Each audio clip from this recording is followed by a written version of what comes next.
sudah tahu polanya, harus bawa pola yang menyenangkan sekalipun itu nggak faktual di Kalau gitu kita lapangan. sampaikan sama Presiden. Pak Presiden terima kasih karena banyak orang dapat rezeki dari program MBG.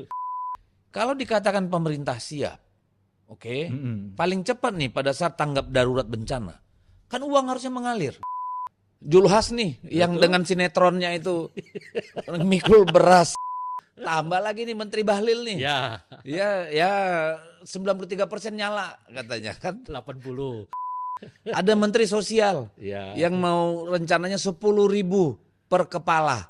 Lupa Menteri Sosial ditambah satu lagi tuh. Apa tuh? Harus izin bagi orang yang nyumbang. Iya.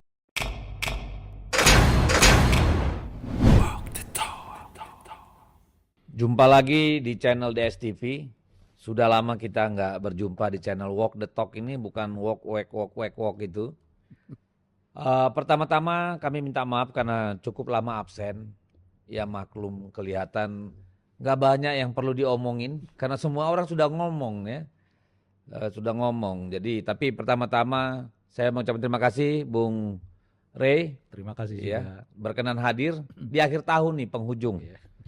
Kemarin saya mikir-mikir ngapain ya? Ya udahlah ngomong terakhir sama Bung Ray dulu lah untuk akhir tahun. Tapi sebelumnya karena malam ini akan ada merayakan Natal. Habis dari sini saya juga mau ikut misa Natal. Jadi selamat Natal buat teman-teman yang merayakan Natal. Mudah-mudahan semua ibadahnya lancar dan bisa terlaksana dengan baik. Bung Ray, Ya, aduh, saya juga mengucapkan selamat Natal ya buat seluruh rekan-rekan yang melaksanakannya pada tahun ini. ya mewakili rekan-rekan saya mengucapkan terima kasih Bung Ray. Mudah-mudahan ini menjadi Natal yang yang membawa kita merenung karena situasi banyak saudara-saudara kita di 3 provinsi Sumatera Utara, Aceh dan Sumatera Barat itu mengalami banjir yang luar biasa ya. Banyak sekali korban harta, nyawa, jiwa ya melayang begitu saja. Dan ini ada potensi lagi daerah-daerah selatan Jawa sampai Indonesia Timur juga menurut BMKG karena siklonnya semakin membesar. Dan 2 hari ini kita lihat curah hujan juga meningkat. Di daerah selatan Jawa Barat dan Jawa Timur juga sudah mulai mengalami hujan yang luar biasa dan ada banjir dan seterusnya. Ya mudah-mudahan semua saudara-saudara kita di daerah-daerah yang beresiko itu bersiap-siaplah. Daerah lereng pegunungan, bukit, daerah-daerah yang menjadi arus air ketika hujan. Mudah-mudahan semua tetap berjaga-jaga ya. Termasuk pemerintahnya, tapi entahlah kalau permintaan dulu lah. Yang penting rakyat dulu lah siap-siap. Pemerintah mudah-mudahan datang belakangan. Bung Ray, Iya, kita bicara cuaca dulu lah ya. iya. Karena apa yang terjadi kemarin di Aceh, terutama Tamiang, Biren dan segala macam tuh Aceh Tengah gitu ya, Aceh Selatan, Sumatera Utara khususnya Tapanuli Tengah ya. Ternyata di Sumatera Utara bukan hanya Tapanuli Tengah itu dan sebagian Tapanuli Selatan. Ternyata Langkat itu juga Sampai ke Mandailing juga. sampai ke Mandeling ya, Ya. itu kan di arah sana. Tapi maksud saya di pinggir bawah sini juga bahkan ada korban jiwa itu di Langkat ya. Lalu Sumatera Barat. Nah, ini kan sebenarnya satu peringatan buat kita ya. Karena kalau menurut ahli, badai siklon itu harusnya nggak masuk ke daerah Katulistiwa. Tetapi karena hutan-hutan kita sudah mulai punah, habis digantikan sawit. Sumatera itu katanya tinggal 24% saja hutannya gitu ya. Dan itu membuat suhu panas di laut dan itulah yang kemudian memperbesar magnitud daripada badai itu. Artinya kan memang climate change nih, perubahan iklim ini memang benar-benar sudah di depan mata gitu ya. Bukan di depan lah, Sudah kita alami.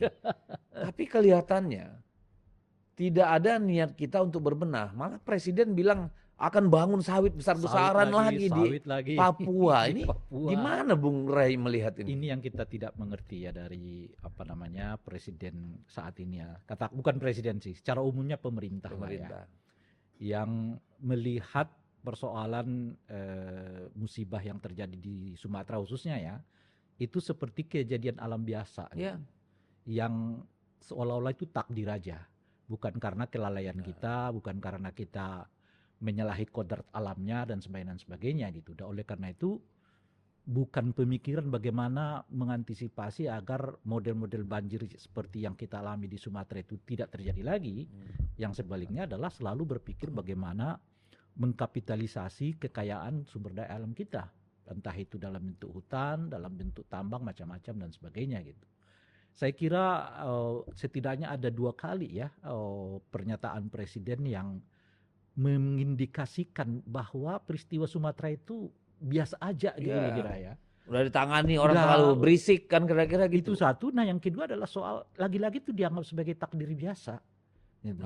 Nah pernyataan tidak ada intervensi atau kebijakan yang salah. Tidak ada. Misalnya saya mengatakan misalnya adalah semacam evaluasi menyeluruh ya secara nasional atau semacam moratorium dulu ya untuk mengatakan sementara semua jenis penebangan kayu dan penanaman sawit ditangguhkan dulu sampai kemudian di moratorium sampai kemudian kita mendapatkan semacam skenario kalaupun kita tanamin sawit, kita ganti sawit dan sebagainya itu tidak akan menimbulkan banjir seperti yang terjadi di Sumatera gitu. Itu sampai hari ini kan nggak ada kita temukan pernyataan dari pemerintah terkait dengan persoalan yang berhubungan dengan alam ini gitu.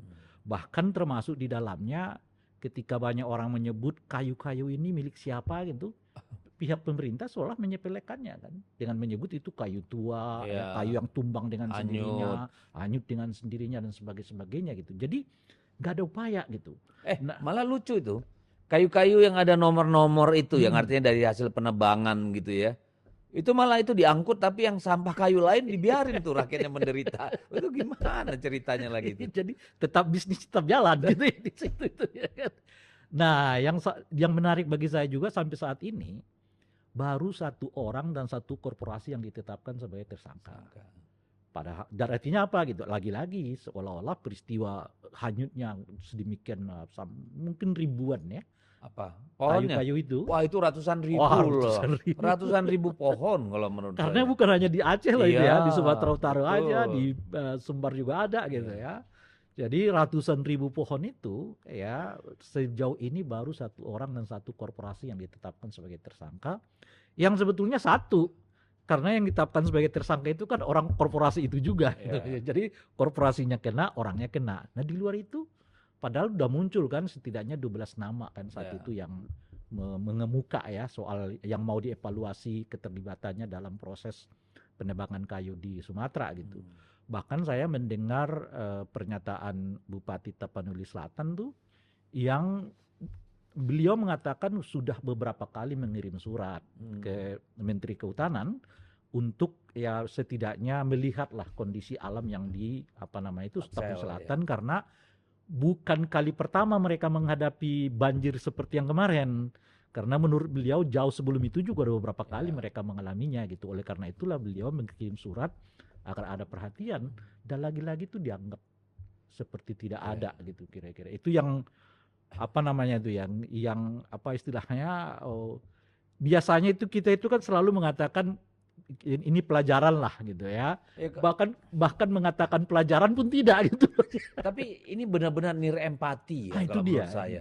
Saya membayangkan ya kalau Pak Prabowo ini pengen pemerintah merasakan bagaimana sakitnya rakyat di sana yang katanya sudah mampu di atas ini. Kenapa nggak semua menteri-menteri ini kan ASN aja bisa working from anywhere. Ya. Kenapa nggak menteri-menteri berkantor di Tamiang, berkantor di Tapanuli Tengah? Kita kan sempat bertemu lah dengan beberapa tokoh baik dari Aceh, Sumatera Utara maupun Sumatera Barat. Yang pada intinya itu meminta supaya presiden menetapkan bencana nasional terhadap peristiwa ini. Kalaupun tidak, ada 2 permintaan turunan. Pertama adalah ya segera lakukan extraordinary lah terhadap peristiwa ini meskipun statusnya bukan bencana nasional. Dan atau tidak transfer daerahnya jangan dipotong juga. Jadi untuk 3 daerah itu transfer daerah tetap diperlakukan sebagaimana mestinya gitu. Nah itu yang bingung saya. Pada saat orang menderita di bawah, narasi yang dimunculkan oleh pemerintah kan nanti akan bangun ini, nantilah. Orang menderita Ya. Di bawah sana Anda bicara nanti mau bangun rumah, nanti mau jembatan, nanti mau beli helikopter, itu nanti gitu loh. Ini urusannya jam per jam. Itu yang saya sebut tadi, ada 2 blunder itu dari presiden kan. Satu adalah soal menanam kembali sawit di Papua. Yang kedua menyiapkan 200 helikopter. Kejauhan yang kemudian ternyata disanggah oleh juru bicara penanganan bencana yang di Aceh kan, yang menyebut orang ini udah habis nanti sebelum helikopter ada. Emang nggak ada helikopter, nggak pakai tender, macam-macam dan sebagainya gitu. Jadi ya apa namanya? Saya sempat buat mengatakan begini, kelihatan di Indonesia itu kalau ada bencana sama dengan bisnis sebagai pejabat gitu loh. Kan kurang lebih begitu kan. Ini bencana di sini, yang terpikir pengadaan helikopter. Kan? Pengadaan ini, pengadaan itu gitu. Makanya mungkin bagi mereka bisnis itu ya satu segi ya peluang bisnis gitu loh. Musibah itu adalah peluang bisnis gitu. Kan nggak kebayang ya sisi kemanusiaannya. Bagaimana rakyat yang ada di pedalaman sana, kemudian rumahnya habis di bawah air, lalu sawah ladangnya habis gitu ya. Duit juga tidak ada di kantong, pakaian juga yang ada di badan. Lalu harus nunggu nanti pemerintah tahun depan bangun rumah. Tenda aja nggak ada, mereka harus ada sendiri. Kalau kita lihat di Tamiang tuh bagaimana mereka taruh tenda, selimut dan segala, kan hati kita gimana ya? Iya, jadi secara umum lah kita menyebut ya bahwa penanganan musibah banjir Sumut ini, Sumut Aceh Sumbar. Iya, Sumatera maksud saya ya.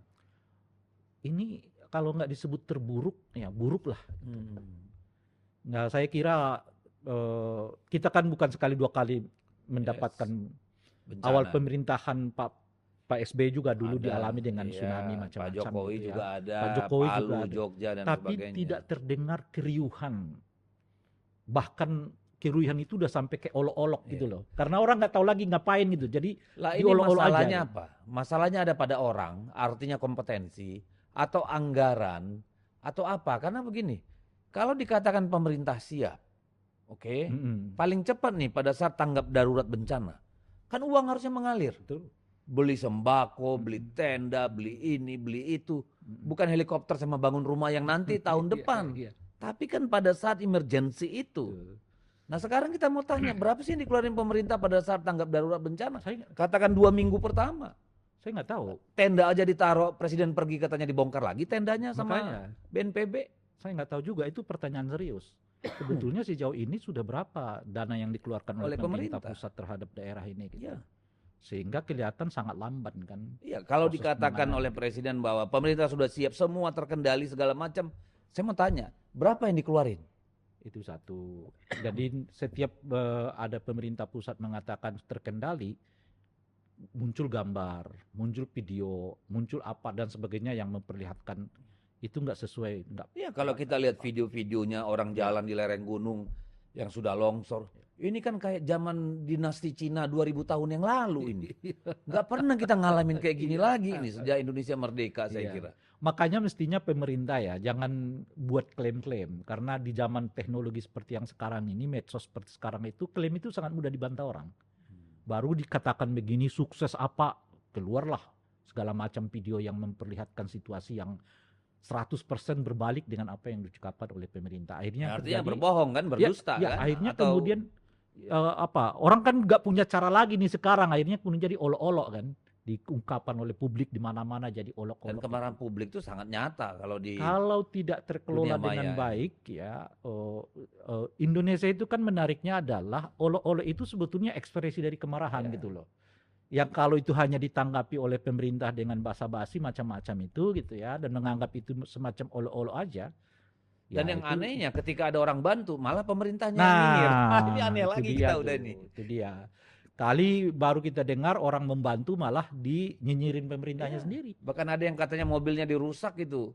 Relawan yang datang ke sana bawa bantuan. Berapa sih? Dan bukan hanya bantuan dari kita loh ya, bantuan dari pihak asing. Nah itu. Ini kan dua hal yang menurut saya mengecewakan masyarakat yang terdampak maupun kita nih yang nonton dari jauh. Pertama, tidak mau ditetapkan jadi bencana nasional. tapi tidak jelas apa yang dilakukan pemerintah secara sistematis, bahwa ada orang sana is okay, ada hadir ya, ada yang kerja ya. Tetapi ini magnitudenya kan begitu besar, ya. Itu yang pertama, kenapa? Ya. Lalu yang kedua, kenapa kita menolak bantuan dari asing? Kita juga kalau ada bencana di mana-mana, kita bantu. Sedangkan Gaza aja yang bukan bencana alam, kita bantu. Kan gitu nih. Nah ini kan jadi dunia internasional juga ngeliat, oh lu hebat ya, nggak perlu bantuan. Padahal kan orang menolong karena kemanusiaan ya. Itu satu. Nah yang kedua adalah yang paling penting itu pertanyaannya, kenapa asing mau bantu kita? Karena mereka punya skala bahwa itu masalah yang luar biasa. Kalau masalahnya biasa-biasa banjir Jakarta nggak perlu kan Malaysia menyebut kita karena mereka karena mereka tahu itu skala. Tapi kalau melihat foto-fotonya, potongan videonya macam-macam, semua orang mengerti bahwa ini persoalan yang nggak sederhana. Oleh karena itulah didorong rasa kemanusiaan, mereka mengulurkan tangan. Apa yang bisa kita bantu bersama-sama gitu. Dan dari sejak zaman nabi-nabi memang begitulah bangsa-bangsa kan iya. begitu ya. Tiba-tiba di sini ada pemerintah yang merasa bahwa harga diri jauh di atas segalanya. Nah itu soal harga diri. Padahal nih kalau kita lihat badai Katrina di Amerika tahun 2005 itu hanya 5 negara bagian. Dari 50 negara bagian di Amerika, belum lagi teritori dan wilayah khusus. Itu saja pemerintah Amerika minta tolong ke dunia luar. Mereka butuh selimut, mereka butuh makanan siap saji, alat-alat kesehatan, alat-alat pengungsian. Itu pemerintah Amerika minta tolong dunia internasional. Hampir 110 negara bantu Amerika waktu itu. Lah kok kita bicara harga diri, saya bingung. Betul. Nah, yang menarik bagi saya, orang itu datang tergerak dengan sendirinya. Sebetulnya nggak kita minta juga. Artinya apa gitu? Artinya ngapain kita berbicara tentang harga diri kalau orang datang dengan sendirinya? Kecuali kita yang minta-minta. Itu persoalan lain kan gitu ya. Nah yang kedua, cara menolaknya pun nggak elegan. Masa disebut nilainya kecil? Ya kan? Lalu bantuan dari Uni Emirat Arab dikembalikan ke sana. Lah kita kayak seolah-olah apa namanya itu ya, arogan menurut saya itu, sombong gitu. Kesan yang timbul di dunia. Betul, apalagi pernyataan itu keluar dari seorang menteri yang dianggap merupakan menteri pertama dari presiden, namanya Menteri Dalam Negeri. Ya sumbangan dari Malaysia itu kecil, ya. Yang Uni Emirat Arab itu kita kembalikan saja.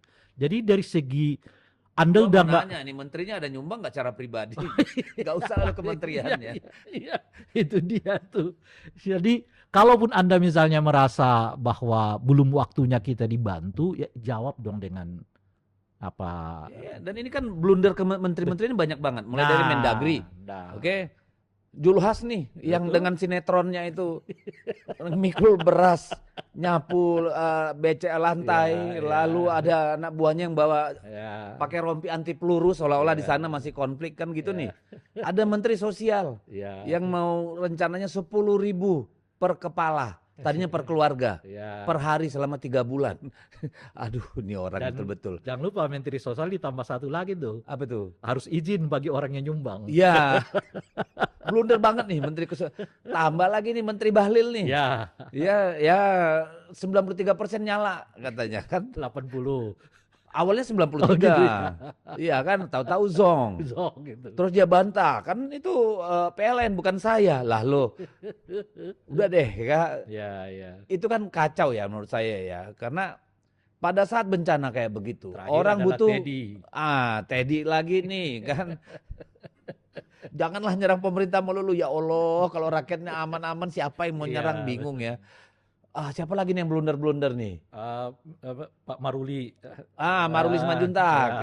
Lah, sosokan pasang Starlink nggak ada uangnya. Bingung juga kita.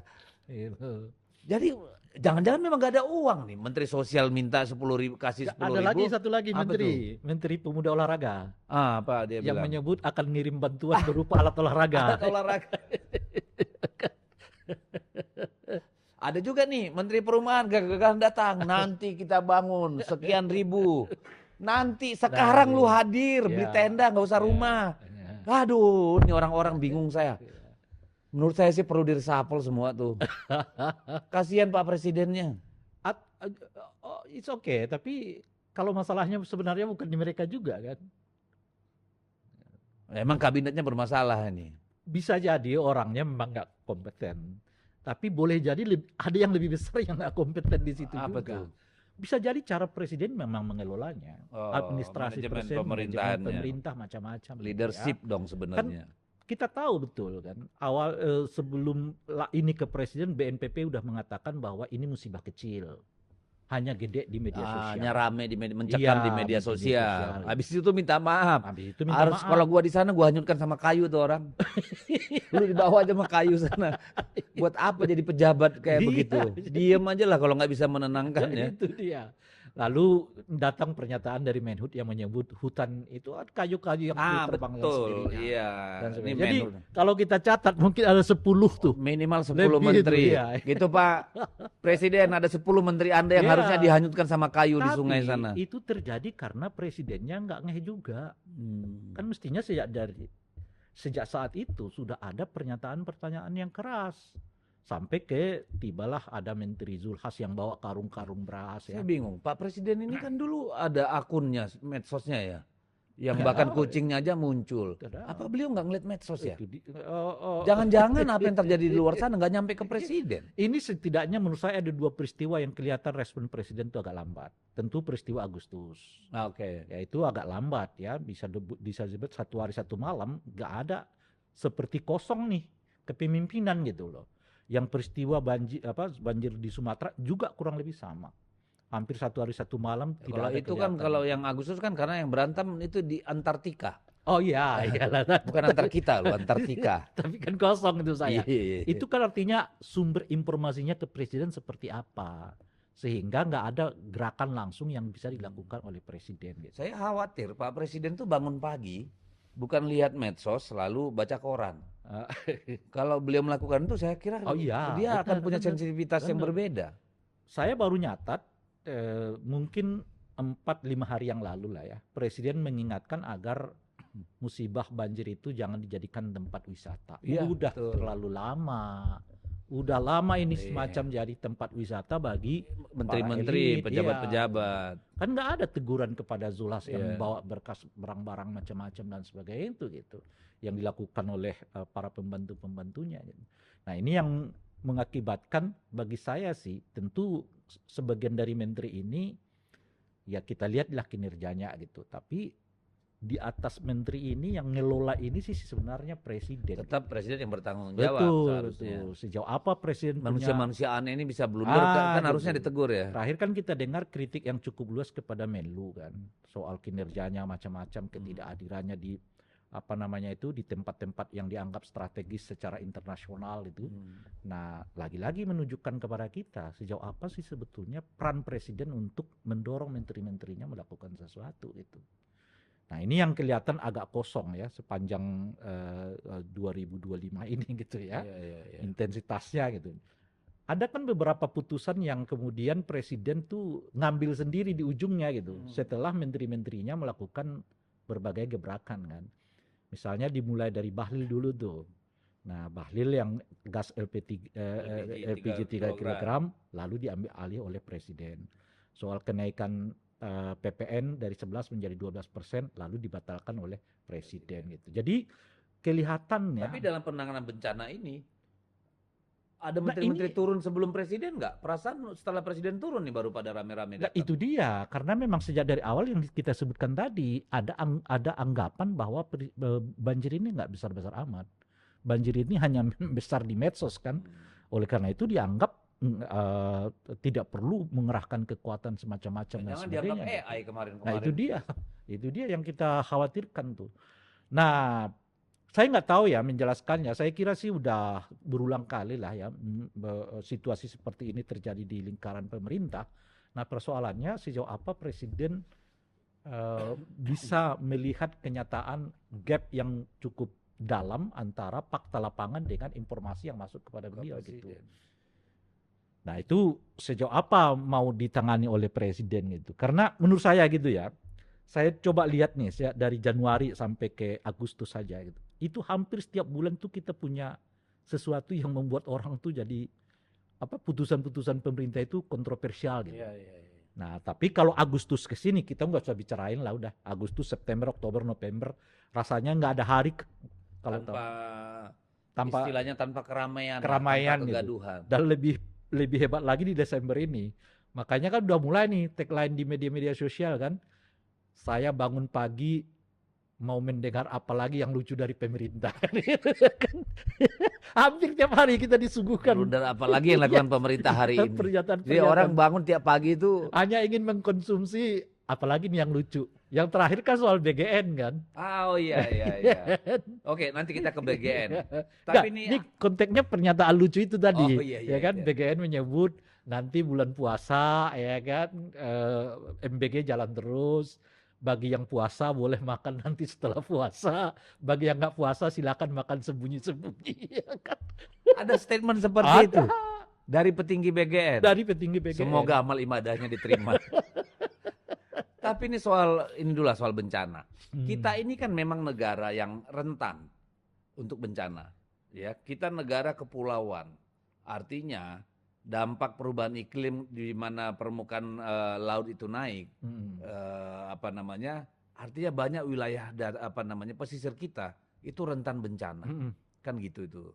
Belum lagi dari hulu, ketika air datang dari hulu kayak Jakarta ini kan kayak kuali aja nih. Ketika suhu muka air laut naik, ya air datang dari atas hulu, ada bulan, kan gitu nih, banjir rob di mana-mana. Sepanjang Pulau Jawa ini itu rentan sekali terhadap banjir, kan gitu nih. Belum lagi yang lain-lain. Ada gunung berapi, begitu banyak, ring of fire katanya kita nih. Lalu gempa, kita ini di patahan yang begitu banyak nih patahan. Lalu ada lagi longsor, karena kita ini kan topografinya bukan dataran seperti di Timur Tengah sana, kan gitu nih. Kita ini daerah pegunungan, ada Bukit Barisan di Sumatera, ada juga di Jawa, Sulawesi, Papua sama. Tapi kok kayaknya kita ini nggak pernah bersiap-siap. Tidak pernah dalam kurikulum pendidikan anak-anak kita itu diajari bagaimana kesadaran terhadap bencana. Banjir, longsor, lalu gunung berapi, gempa dan sebagainya. Tidak pernah disentuh itu sama sekali. Nggak ada kurikulum yang menyiapkan kita. Kalau gempa kalian harus melakukan apa? Ya, bahkan di kantor-kantor jarang sekali ada sekedar persiapan kalau ada kebakaran atau gempa. Tidak ada naluri kita mengajarkan, misalnya orang di Australia itu karena lupa kita mengalami musibah kebakaran loh kemarin yang merenggut nyawa manusia di Jakarta itu. Betul, yang gedung itu namanya Teradrone. Ya. Nah, nggak ada tuh. Lalu kita lihat ke kebijakan. Kebijakan juga sama. Harusnya pemerintah daerah semua itu mengidentifikasi daerah-daerah rawan longsor, rawan banjir, rawan gempa dan segala macam.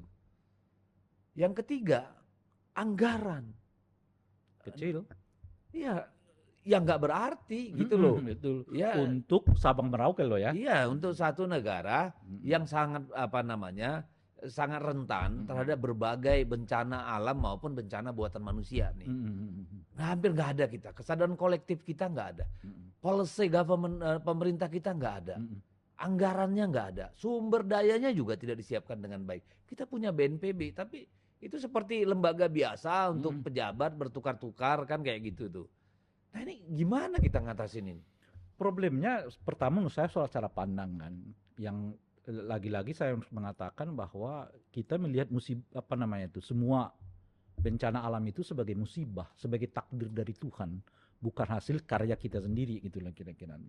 Itu pertama. Lebih menurut saya parah lagi di kepemimpinan Pak Prabowo yang kelihatan amat tidak sensitif terhadap perlindungan sumber daya alam kita. Kan tadi kita bicara tentang sawit ya kan. Ada lagi pernyataan beliau yang meremehkan bahwa hutan itu perlu dijaga dengan menyebut kan sawit juga hutan, juga pohon dan sebagainya. Ada daunnya. Ada daunnya gitu. Jadi bagaimana kita berbicara tentang kebijakan kalau di kepala presidennya sendiri nggak ada itu perlindungan terhadap hutan itu nggak ada gitu. Saya kira yang absen setahun ini dari presidennya ada 3 tuh dari perbincangan. Pertama adalah soal bagaimana pentingnya menjaga demokrasi. Yang kedua tentu saja bagaimana pentingnya menjaga hak asasi manusia. Dan yang ketiga adalah bagaimana pentingnya menjaga kelestarian lingkungan hidup kita. Itu relatif nggak terdengar selama 1 tahun masa lebih dari 1 tahun ya. Tapi setidaknya tahun 2025 ini keluar dari kayaknya itu meneruskan, karena beliau meneruskan Jokowi kayaknya. Itu. Sama itu 3. Jadi istilah saya, kelihatan Pak Prabowo ini yang dilanjutkan tuh yang kelihatan apa yang buruk-buruknya dari Jokowi gitu loh kira-kira tuh. Kan Jokowi memang untuk 3 hal untuk ini. Untuk human rights dia nggak peduli, nggak pernah jadi prioritas. Ya, demokrasi juga demokrasi dia enggak, ya kan. Apa namanya itu tadi yang terakhir. Lingkungan hidup apalagi.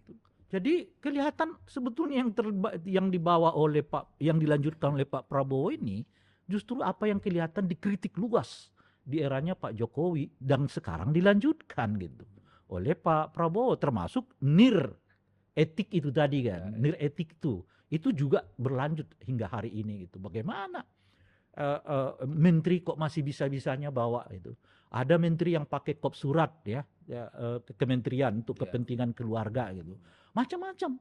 Jadi nilai etikanya juga terlihat sepanjang pemerintahan Pak Prabowo 1 tahun lebih sekarang atau di 2005 ini. Beliau meneruskan pakem yang sudah ada ya. Betul. Kebetulan mirip-mirip ya. Nah, jadi dalam konteks kayak begitu kita berharap bahwa akan ada pendidikan ini, peningkatan kesadaran itu, membuat skenario untuk tidak terjadi musibah-musibah yang kita sebutkan itu jauh dari mungkin itu bisa ada dilakukan oleh jadi kita nggak mungkin sekarang. Berharap ya. Tidak akan berharap kalau di mindset presidennya sendiri nggak ada setidaknya 3 itu. Ingat ya terakhir kalau konteksnya dengan demokrasi justru presiden menginginkan kembali kepada pilkada langsung. Kan itu mencerminkan kepada kita mencerminkan kepada kita bahwa memang soal demokrasi, soal HAM, soal perlindungan lingkungan hidup setidaknya dalam 1 tahun ini tidak ada perbincangan dari pemerintah. Bukan, yang ada adalah MBG, Danantara, Koperasi, gitu ya, kunjungan ke luar negeri, kodam-kodam, batalionnya, itu aja. Jadi itu lagi-lagi persis seperti di era Pak Jokowi. Pak Jokowi itu kan memperluas kewenangan polisi, ya kan, di eranya beliau kan.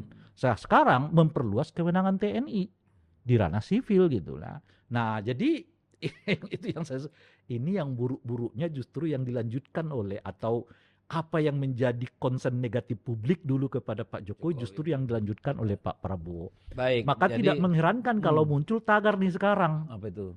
Bencana yang lebih besar dari bencana Sumatera itu adalah pemerintah sendiri. Jadi ya kawan-kawan, ya nggak usah terlalu berharap banyak, kencangkan saja ikat pinggang, urus keluargamu. Kan gitu nih, karena berharap lebih daripada itu ya agak susah memang.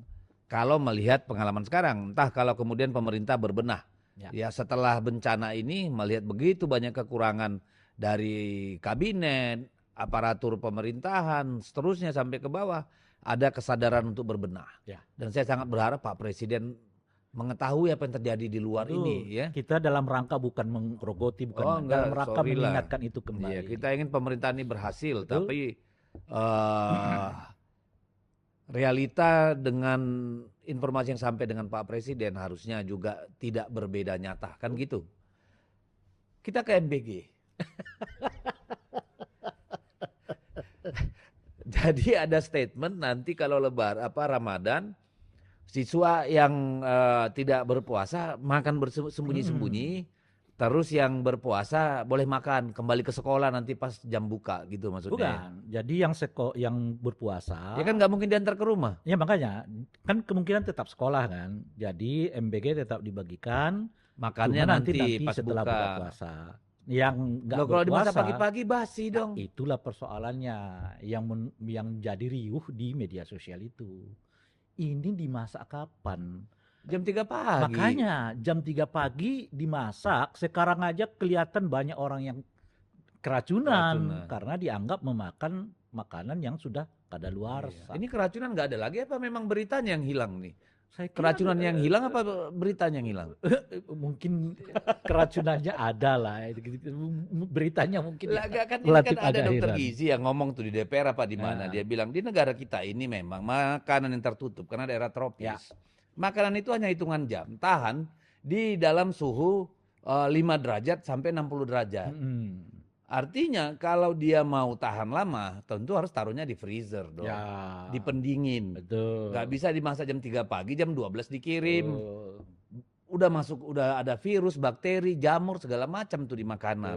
Apalagi kalau makanan nanti pas Ramadan dimasak seperti biasa, makannya udah jam berbuka. Yang Itu sekarang rumah sakit bisa penuh itu. Yang sekarang juga terjadi. Kan libur sekolah. Tapi Oh, MBG oke. tetap jalan. Boleh ke sekolah datang ngambil. Ambil aja ke sekolah. Kan Pertanyaan ada sebagian yang saya dengar itu memang ada pembagian untuk 3 hari.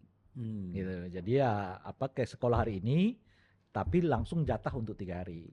Lah itu gimana caranya? Yang dibagikan adalah makanan freezer. Oh. Jadi bisa nanti dimakan, dimasak lagi macam-macam. Ya, tapi ada juga saya lihat itu Viti yang ibu-ibu marah minta program MBG dihentikan karena isinya kan kue, wafer, biskuit gitu. Jadi standar gizinya ini kita udah nggak tahu lagi juga. Nggak tahu. Jadi pertanyaan saya sebenarnya, kalaulah ada empati, harusnya MBG itu di stop ketika libur. Alihkan saja dananya ke korban banjir Sumatera. Betul. Kenapa nggak bisa ya? Betul, gitu. Kan harusnya bisa. Nah, itu yang jadi pertanyaan kan. Kenapa anak-anak libur? Itu kan setidaknya 20 hari kan anak itu. Sejak dari pertengahan November, akhir November ke pertengahan Desember ke awal Januari tanggal 5 gitu. Umumnya kan begitu gitu. Kenapa nggak dihentikan? Memang biayanya kemudian Ini pertanyaannya, apakah mereka tidak mau menghentikan gizi untuk anak-anak atau keuntungan pengelola dapur yang nggak mau dihentikan? Kalau dilihat dari yang saya sebutkan tadi, pertanyaannya justru gizinya di mana ini sekarang? Kalau yang diminta nanti yang dimasak adalah makanan freezer. Ini ada kan kebetulan saya diskusi di Ciputat ya. Saya menyatakan soal pernyataan dari BGN yang menyebut meskipun libur MBG tetap jalan. Iya Pak, kita tetap terima kata dia. Lalu yang diterima itu apa? Siomay dan apa yang satu lagi seperti siomay itu? Dimsum. Loh, itu untuk berapa? Itu 3 hari. Aduh, ini speechless. Itu kan artinya terlalu dipaksakan. Iya, begitu ngebetnya mereka ngabisin anggaran negara itu. Itu dia. Padahal buat anak-anak itu juga kalau selama libur nggak dikasih nggak ada masalah juga. Pertanyaannya sejak kapan misalnya dimsum itu menjadi makanan umum di Indonesia ini, khususnya untuk anak-anak.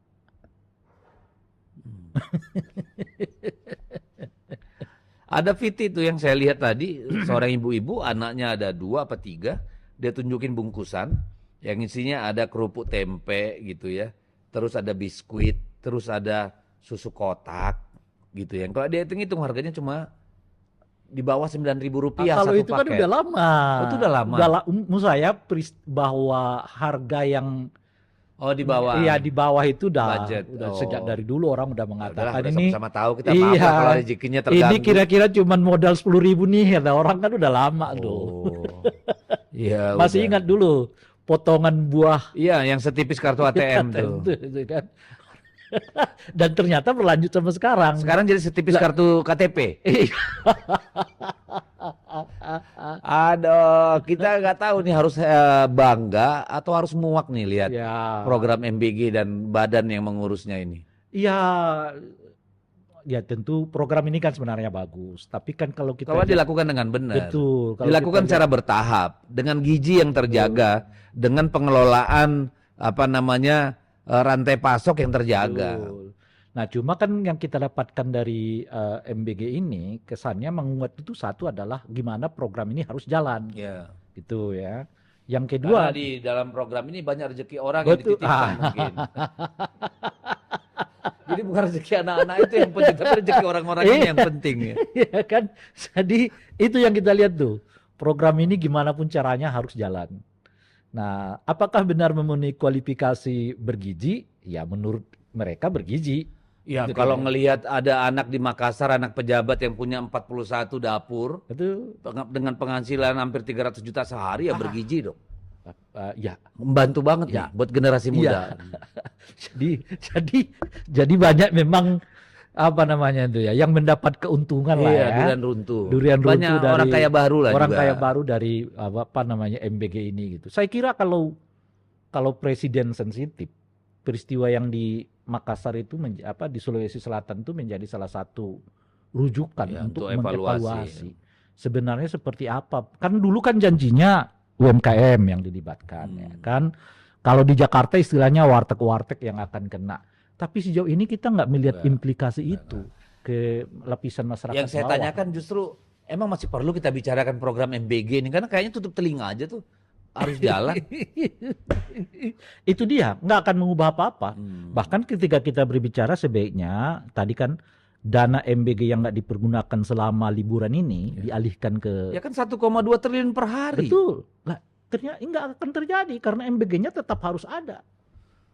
Maka target utamanya itu bukan bergizinya, tapi program ini jalan dan... Rezeki nih soal rezeki. Dengan sendirinya, kuantitasnya harus lebih luas. Kan targetnya 80 juta. Iya. Itu. Jadi 80 juta itu harus dikejar betul dan presiden senangnya mendengar angka itu gitu loh. Oh, dan kemarin presiden juga seneng banget ketika dari MBG program itu pengelola program bilang ini satu ekor lele cuma kepalanya dibuang. Lalu satu dapur tuh nyembeli 1 ekor sapi. Ekornya pun nggak dibuang. Cuma kukunya dibuang. Karena ekornya kan bisa jadi sop buntut. Jadi persoalannya di situ, presidennya mau mendengar itu yang kelihatan Yang hebat-hebat, baik-baik yang luar biasa. yang hebat. Pak, lapor Pak, 80% listrik. Nah, kenyataannya nggak ada ya kan. Lalu udah 40 juta penerima manfaat dari MBG. Pak Prabowo senang gitu ya. Lalu masih ingat dulu tuh koperasi Merah Putih udah kita bangun sekian. Wah, diresmikan. Diresmikan sekian. Waduh. Sorenya barang-barangnya dibawa Itu pulang. dia. Itu sampai dipuji oleh presiden kan di depan semua orang kan. Sebelum menterinya kemudian dicopot. Wah bagus. Target saya Oktober kok tiba-tiba bulan segini juga hebat kata Pak Presiden. Takut reshuffle, malah jadi blunder. 2 bulan setelahnya direshuffle oleh presiden kan. Kalau berhasil kenapa direshuffle kan? Nah itu lagi-lagi kalau kita kembali ke diskusi awal, ada persoalan juga di leadership nih. Leadership ini kayaknya nggak terlalu suka nerima laporan yang negatif gitu Yang loh. kurang menyenangkan. Iya, kurang menyenangkan. Harus yang positif terus. Dan oleh karena itu mungkin sekitar bawah ini sudah tahu polanya. Harus bawa pola yang menyenangkan sekalipun itu nggak faktual di Kalau gitu lapangan. kita sampaikan sama Presiden. Pak Presiden terima kasih karena banyak orang dapat rezeki dari program MBG. Banyak orang kaya baru. Ini positif nih. Tapi minta tolong Pak Presiden. Program ini harusnya targeted. Tujukan pada anak-anak yang miskin, yang memang kekurangan gizi, daerah-daerah, komunitas yang memang sangat membutuhkan. Lalu nanti bertahap ke seluruh Indonesia, ke semua sekolah. Kita dukung nih program. Kita berterima kasih banyak anak-anak kaya dari program MBG ini. Karena orang tuanya punya 40 dapur segala macam. Tapi tolonglah, kan nggak harus dikebut. Ya anak-anak yang memang sangat membutuhkan. Anak-anak orang miskin. Sekolah-sekolah yang memang katakanlah boarding school, misal pesantren atau yang lain yang memang dari sisi gizi perlu diperhatikan. Nggak usah juga sekolah yang bagus di tengah kota, tidak terlalu ada anak miskin juga harus menerima program ini. Sebelum yang lain merata. Bahkan beberapa sekolah itu menolak sebenarnya. Iya. Karena cuma nambah kepusingan baru buat mereka kan. Anak-anak suka makan di kantin, mereka yang buang malah jadi prasmanan banyak itu. Anak-anak gak ada yang makan ke kantin. Guru-guru ngumpulin jadi prasmanan. Ya sudahlah soal MBG. Capek kita nanya SD yang telinganya udah lama nggak dikorek. Jadi susah dengerin orang. Kita masuk yang ke isu apa lagi nih yang kita harus bicarakan ini. Soal rencana ada kecenderungan kita mau kembali ke zaman Orde Baru yang katanya terbaik itu. Nanti nanti gubernur dipilih oleh presiden. Bahkan rencananya awal-awal sampai eselon 1-nya, sekdanya dipilih oleh presiden. Lalu kepala daerahnya itu akan dipilih oleh DPRD. Mm-mm. Ini terobosan demokrasi yang luar biasa. Kita kembali ke zaman Bukan terobosan dong. terobosan lah. Kita udah capek-capek reformasi, banyak orang mati, udah banyak anggaran habis, tiba-tiba kita harus balik lagi. Iya. Dan itu bukan hanya di situ menurut saya ya. Tipikal bahwa sebetulnya yang ideal menurut pemerintah yang sekarang itu ya Orde Baru gitu. Jangan-jangan begitu ya? Iya, kita udah bicara tadi kan soal 3 indikator yang nggak bicara demokrasi, nggak bicara HAM, nggak bicara soal Lingkungan hidup itu. Nah, salah satu indikatornya adalah ini. Kedua, memperluas kewenangan TNI untuk terlibat di dalam politik kan. Yang ketiga adalah polisi kan. Polisi direformasi sih, tapi kita udah lihat ini gimmick-gimmick juga nih reformasi polisinya gitu ya. Belum apa-apa, Kapolrinya dua buat blunder kok nggak ditegur oleh presiden gitu ya. Terakhir kan Perpol 10 2025 itu kan. Nah, jadi memang udah kelihatan termasuk di dalamnya mengingatkan agar media jangan memberitakan yang buruk-buruknya, beritakan aja yang baik-baiknya ya dan sebagainya. Jadi kalau kita lihat secara makro, memang prototipe ideal pengelolaan negara kelihatan di benaknya Pak Prabowo itu adalah apa yang terjadi di zaman Orde Baru. Oleh karena itu tidak mengherankan kalau kemudian salah satu yang mereka ingin desain itu adalah kembali ke sistem pemilihan tak langsung itu. Dan itu didukung oleh 2 partai yang memang eksis. Satu Partai Gerindra yang memang irisannya kepada Pak Prabowo, dan yang kedua adalah Partai Golkar yang memang dibesarkan dan dari rahim Orde Baru lah. Dan dilahirkan oleh Orde Baru. Gitu. Tapi ada PKB juga yang dukung. Ya, karena ada unsur soal pilkada itu dianggap menjadi biang konflik gitu. Nah di situ sebetulnya oleh karena itu ya mereka suami sama istri bertengkar macam-macam dan sebagainya. Nah itu di situ mengapa PKB mengatakan sebetulnya menindaklanjuti apa yang menjadi keputusan NU, bahwa NU itu mengatakan sebaiknya pilkada tidak lagi dilakukan secara langsung. Tapi kan memang dalam setiap namanya anak-anak saja dari lahir dia dipangku lalu kemudian belajar tengkurap, tengkurap merangkak berjalan lari, kan itu proses hidup manusia. Betul. Sama juga dengan demokrasi. Betul. Bahwa kemudian ketika perbedaan pendapat sampai masuk ke ruang privat itu kan proses yang memang harus kita lalui. Betul. Masa kita harus kembali jadi bayi lagi? Itu satu. Nah yang kedua, kalau ide ini diberlakukan, saya kira mereka menghadapi pertumbuhan kesadaran publik terhadap demokrasi. Nah kenapa gitu? Karena boleh jadi ya nggak terjadi begitu banyak tanda kutip lah ya, macam-macam itu karena masyarakatnya yang milih sendiri kepala daerah mereka. Jadi mereka merasakan ini hasil pilihan kita. Jadi kalau salah ya kita harus koreksi. Tapi kalau itu nanti dipilih oleh DPRD, DPR-nya itu jadi akan masalah bagi publik. Kalau menghadapi situasi yang genting dalam hal kondisi politik itu. Nah boleh jadi pilkada ini justru yang membuat sedikit tensi politik kita itu lebih lebih bisa ritmenya. Memang riuh. Karena ada ada saluran. Ya. Ada saluran. Memang riuh ya. Oh, ada ini. Ya, ada demokrasi itu. Kan riuh. Nah, itu memang. Yang sunyi itu kan tirani. Betul. Nah, yang saya mau katakan begini, kita ini selama 32 tahun ditambah dengan 5 tahun terakhir pemerintahan Pak Jokowi itu selalu idiomnya itu negara harmoni gitu loh. Negara harmoni itu sebetulnya dipakai dalam kerangka melemahkan oposisi, melemahkan kritik gitu. Dan mengembalikan pola pikir korporatorisme negara. Betul. Negara dikelola seperti perusahaan. Dan ujung-ujungnya ke wilayah sentralisme, gitu kan? Pusat yang jadi segala-galanya gitu. Jadi kalau di zaman Orde Baru istilahnya stabilitas, di zaman sekarang namanya harmoni gitu. Nah itulah yang membuat kemudian kritik dianggap nyinyir, kritik dianggap macam-macam dan sebagainya. Mengganggu dan sebagainya itu. Padahal kalau nggak mau dengar kritik gampang aja, lo nggak usah menjabat kan nggak ada yang ngeritik.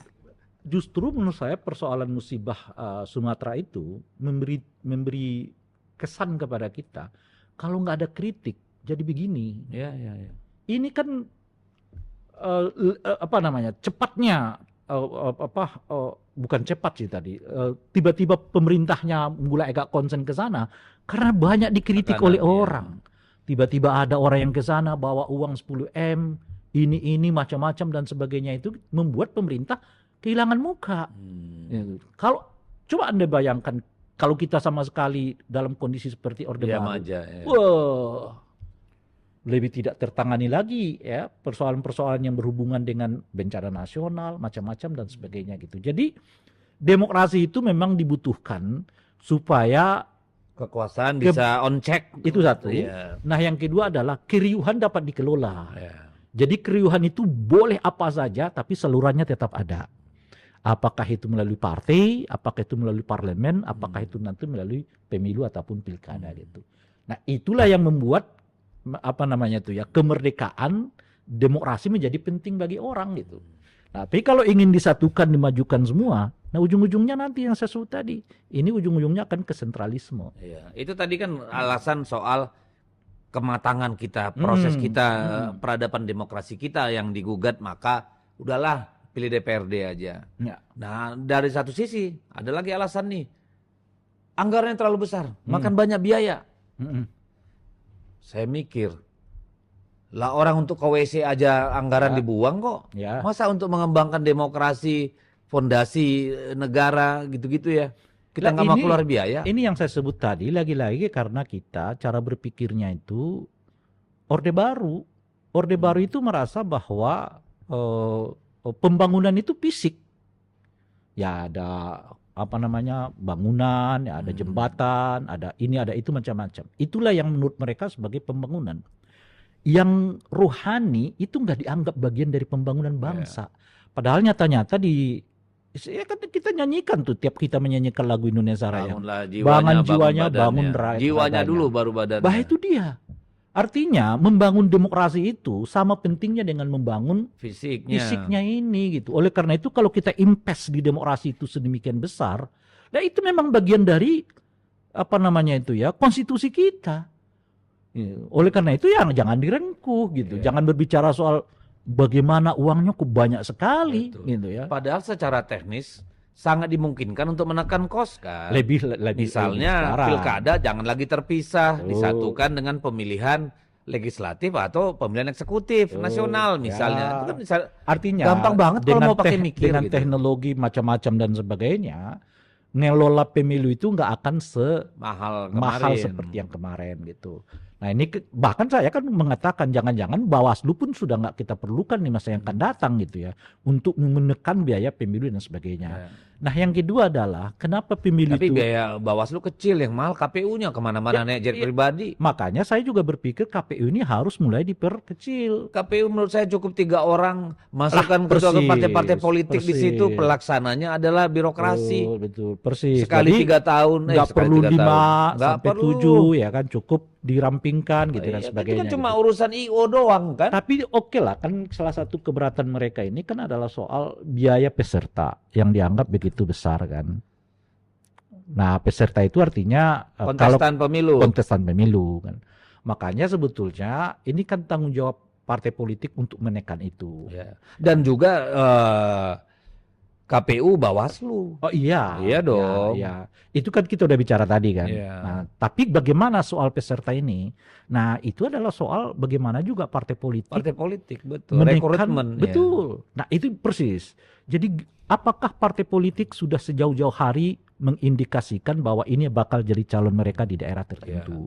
Sehingga ya bekerja, memperkenalkan diri, bukan nanti di ujung baru bayar gitu loh. Nah kalau di ujung bayar ya pasti mahal. Nah kalau pengalaman kemarin dari banyak calon-calon kita, yang bayar duluan tuh cukup besar loh. Nah itu dia.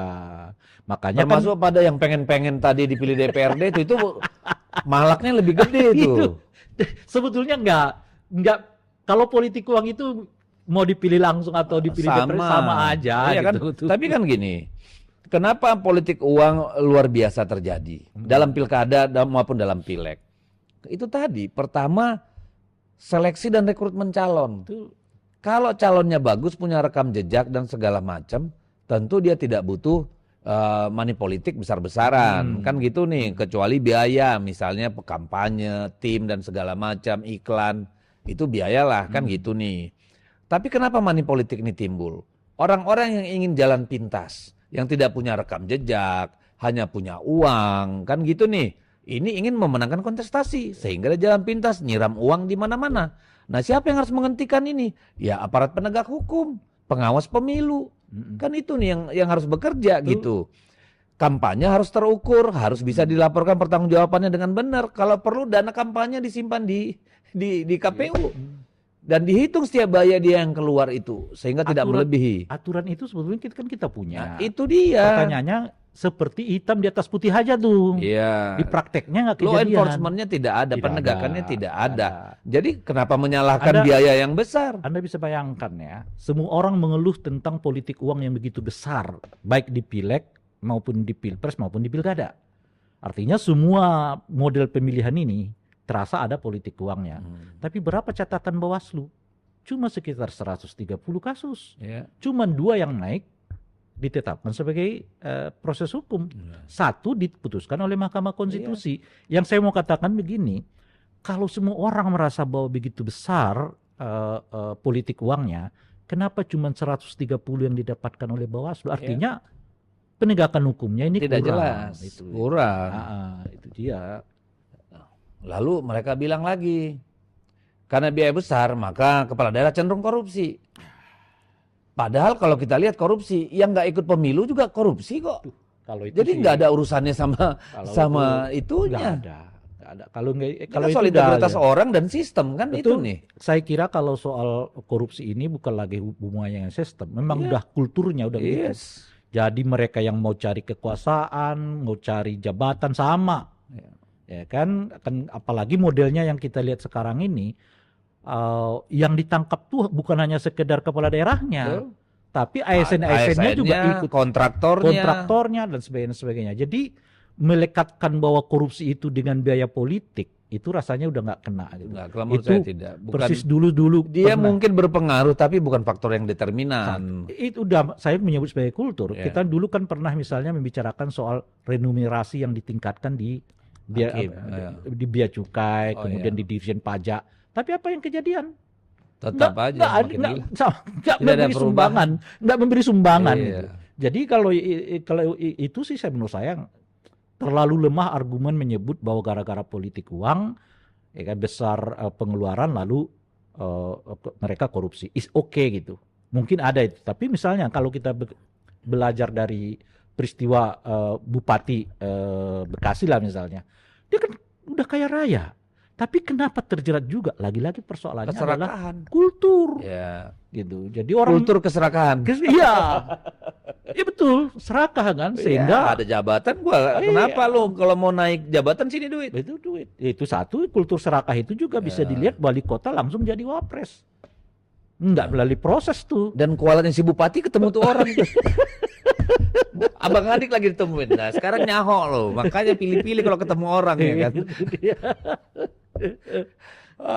Kacau memang. Oke, itu apalagi. Tapi intinya beginilah ya kan menurut saya kan salah satu petanda dari reformasi ini yang apa namanya tuh yang boleh dibilang yang jangan sampai kejadian. Kalau sampai kejadian sebetulnya kita udah hakikatnya ke Orde Baru, yaitu pilkada langsung ini. Oleh karena itu kita berharap pilkada langsung ini tetap dipertahankan. Setidaknya inilah petanda dari hasil reformasi yang kita perjuangkan 98 yang dahulu gitu.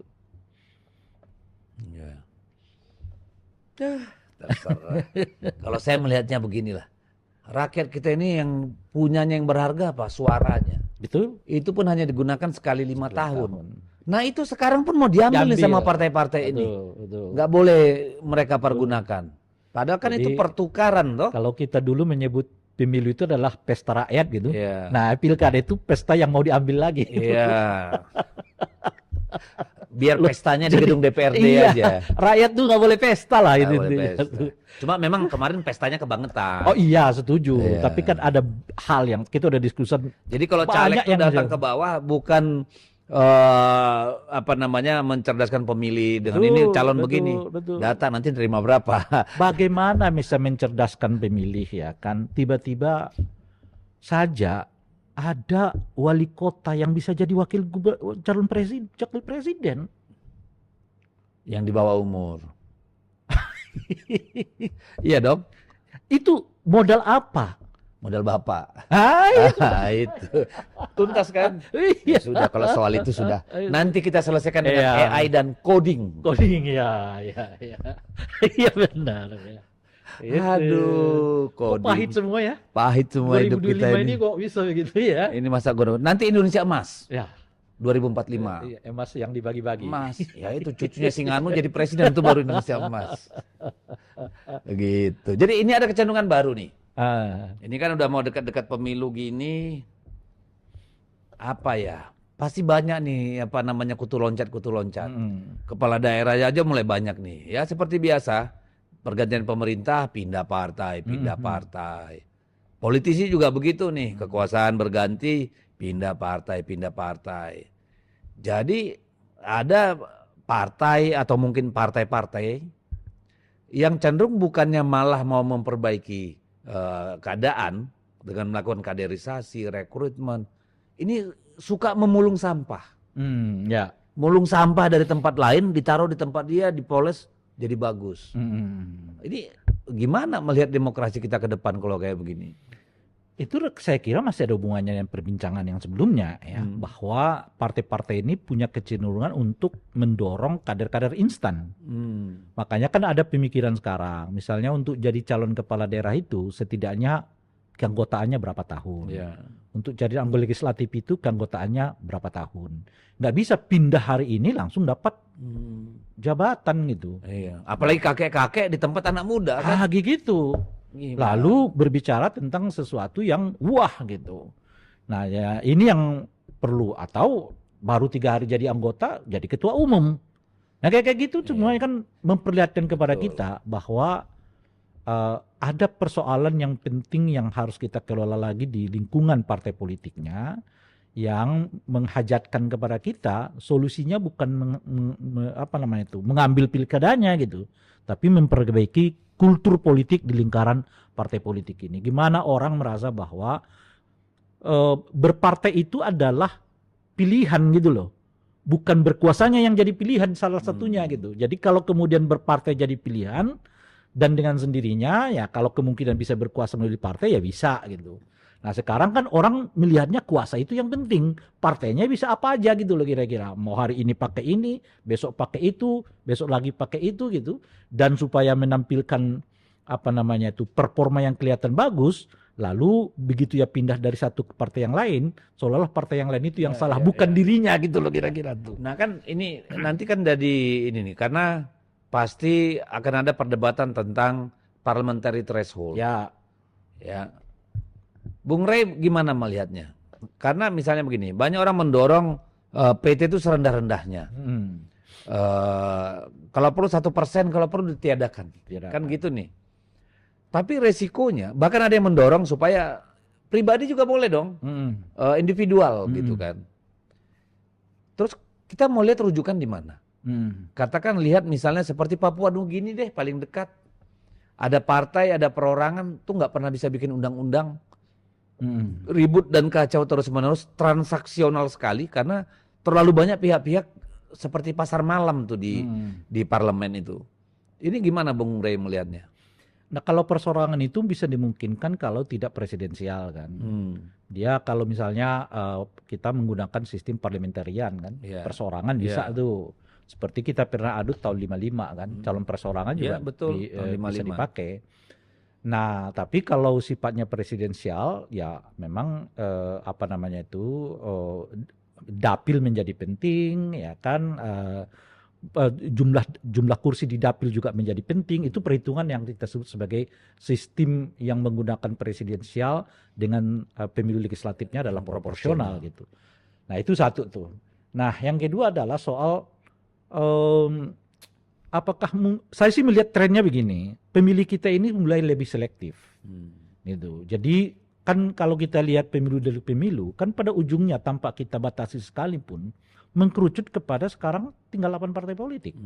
Bahkan boleh jadi 2029 mungkin tinggal 7 partai politik. Kalau kita lihat survei yang terakhir menyebut bahwa begitu kesedotnya pemilih kita ke salah satu partai gitu, itu artinya bisa jadi ada satu partai yang hilang lagi nih. Nah, artinya secara alami akan kelihatan ini makin makin Tapi mengecil. kalau Gitu. dengan parliamentary threshold yang sangat rendah bahkan dihilangkan, Persoalannya itu bukan di situ. Bisa saja itu akan menimbulkan lagi politik uang yang merajalela. Karena itu pasti ya dong. makanya karena satu kursi pun penting. Ya. Jadi nggak harus mencapai kepada 4% kan, misalnya gitu ya. Cukup satu kursi juga penting itu. Nah efeknya kemungkinan adalah politik uang yang merajalela gitu. Nah itu yang mungkin satu segi yang harus diatasi atau dipikirkan bersama oleh kita. Bagaimana setelah putusan MK yang menolkan parliamentary threshold Bukan itu presidential threshold. Oh, parliamentary threshold belum. Oh iya. Bagaimana ini menjelang ini ya. Iya. Ada yang mau naikin, ada yang mau nurunin macam-macam agar parliamentary thresholdnya itu kalau sekiranya misalnya diturunkan atau bahkan sampai 0% gitu ya, tidak menimbulkan efek terhadap maraknya politik uang di masyarakat gitu. Itu mungkin yang perlu dipikirkan oleh kita. Nah tentu bersamaan dengan itu adalah soal apa istilahnya itu ya, pembentukan praksi ya di DPR gitu ya. Bagaimana apakah praksi menggunakan model yang seperti yang sekarang, praksi per partai politik gitu ya, atau praksi per kursi. Iya, seperti di daerah.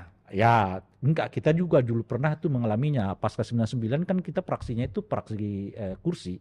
Iya, di DPRD kan begitu juga. Jadi Sekarang partai ya. lain bisa gabung ke partai yang lain untuk jadi bentuk satu praksi sendiri gitu iya. ya. Dengan hitungan kursi. Kursi. Kan? Nah, ada model-model yang lain gitu. Soal parliamentary threshold ini apakah di 0% atau 1% atau 2% gitu. Artinya kalau pilihannya pun 0% misalnya, itu harus mengimbas kepada hal-hal yang lain. Tadi bisa, politik uang itu ya sangat potensial terjadi karena kan tarung gitu. terbuka yang sangat bebas kan. Dan itu memungkinkan juga perpindahan orang sangat cepat. Karena kalau saya nggak bisa di sini, saya kan pindah ke sana ya kan. Sebab kalau dia yang sebetulnya kan ada beberapa kita lihat ya, ada orang ada calon-calon itu yang unggul dirinya gitu. Jadi kemana pun dia pergi, bisa pemilihnya ikut dengan dia gitu. Nah itu memungkinkan perpindahan partai itu bisa perpindahan orang dari partai ke partai yang lain sangat cepat gitu. Itu salah satu efek tentu. Ya ini kan artinya semangat kita untuk sebanyak mungkin partai politik di dalam parlemen justru bisa berbanding terbalik dengan harapan kita ada parlemen yang efektif. Ya itu satu hal. Tapi begini, maksud saya, yang saya mau katakan begini, saya sih lebih percaya bahwa masyarakat kita itu mulai lebih selektif, gitu maksud saya. Kalau dilihat persoalan-persoalan yang terakhir ini kita lihat gitu, orang lebih tersalurkan suaranya, apalagi kalau kemudian pilpresnya sama pilegnya dibarengi kan. Yeah. Artinya kan udah lihat kelihatan polanya nih, partai yang bersama dengan kekuasaan, khususnya yang mencalonkan calon presiden, punya keuntungan tersendiri secara elektoral, gitu. Nah, yang lainnya ini ngikut gitu. Itu bayangan saya gitu. Jadi kalaupun sekiranya perdebatannya di 0% atau 1% atau 2%, nah kecenderungan publiknya yang nggak terimbas terhadap pola itu bisa diminimalisasi. Tapi yang menjadi masalah adalah satu, perpindahan para caleg, yang kedua politik uang yang pasti akan menggila. Ya. Dan itu udah kelihatan tuh hari-hari sekarang aja, walaupun dia sampah tapi sudah menyebar uang di mana-mana itu. Udah sangat kedengaran. Jadi kawan-kawan, saya percaya para pemirsa semua, para penonton penikmat kanal ini pasti mengerti apa yang kita bicarakan, bahwa pada satu titik akan ada perubahan undang-undang politik, paket undang-undang politik, dan di sana sebenarnya kita akan melihat masuk kan 2026 tahun depan rencananya. Dari situ akan kita melihat sebenarnya bangsa ini akan menjadi maju lagi peradaban demokrasinya atau justru menjadi setback. Mudah-mudahan sih maju. Begitu Bung Rey, terima kasih. Selamat berlibur akhir tahun. Sekali lagi selamat merayakan Natal bagi yang merayakan. Sampai jumpa di tahun depan. Mudah-mudahan keadaan menjadi lebih baik. Terima kasih.